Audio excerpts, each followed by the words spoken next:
Praise lord. జీవము గల దేవుని పరిశుద్ధాత్మ సహవాసం వడలి.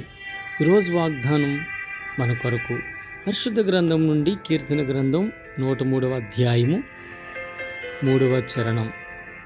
నా ప్రాణమా యెహోవాను సన్నిధించుము, ఆయన చేసిన ఉపకారములలో దేనిని మరువకుము.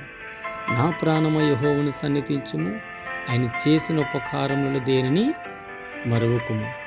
ప్రియమైన దేవుని బిడ్డలారా, ద్వితీయోపదేశకాండం 4:19 ప్రభు మనకు ఈ విధంగా మాట్లాడుతున్నారు. ఆయన ఏమంటున్నాడంటే, నా ప్రాణమని దేవునితో మాట్లాడుతున్న నీతో నాతో అంటున్నాడు. అయితే నీవు జాగ్రత్త పడము, నీవు కనులార చూచిన వాటిని మరొక ఇండినట్లును, అవి నీ నీతి నీ జీవిత కాలమంతయు నీ హృదయములో నుండి తొలగిపోకున్నట్లును నీ మనసును బహు జాగ్రత్తగా కాపాడుకొనుము. నీ కుమారులకును నీ కుమారులకును వాటిని నేర్పించుము. Praise lord. ప్రియమైన వర్లారా, మనం మన ప్రాణమును సన్నిధిస్తూ దేవుని గణపరుచుకుంటూ మనము మన బిడ్డలకు మన కుటుంబాలకు అవి పాస్కములుగా కట్టి నింపి నడిపించాలని ప్రభు మాట్లాడుతున్నారు. అయితే ఆయన నీ దేవుడిని యెహోవాకు భయపడి ఆయన్ని సేవించి ఆయన పేరట ప్రమాణము చేయవలెను. దేవుని స్తోత్రం. ప్రార్థన చేసుకుందాం.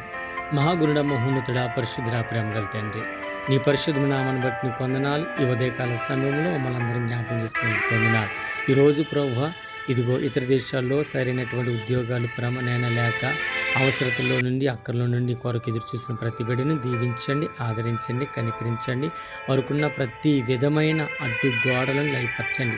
ఇతర దేశాల్లో ప్రభువా, చక్కగా క్రమమైనటువంటి అవసరతల్లో ఎంతోమంది ఉన్నారు. ఉద్యోగాలు లేక, వ్యాపారం లేక, అయా సరైన జీతాలు లేక, ఆరోగ్యాలు బాగోక, అయా ఇటు ఇండి రాలేని పరిస్థితి, ఇదిగో అక్కడ నిలబడే పరిస్థితుల మధ్య నలుగుతూ ఉన్నటువంటి ప్రతి కుటుంబాన్ని మీరు జ్ఞాపకం చేసుకుని బలపరచమని దీవిస్తూ ఆశీర్వదిస్తూ యేసుక్రీస్తు వారికి అతి పరిశుద్ధ నామములో ప్రార్థించుకుంటున్నాను ప్రియ పరలోకపు తండ్రి.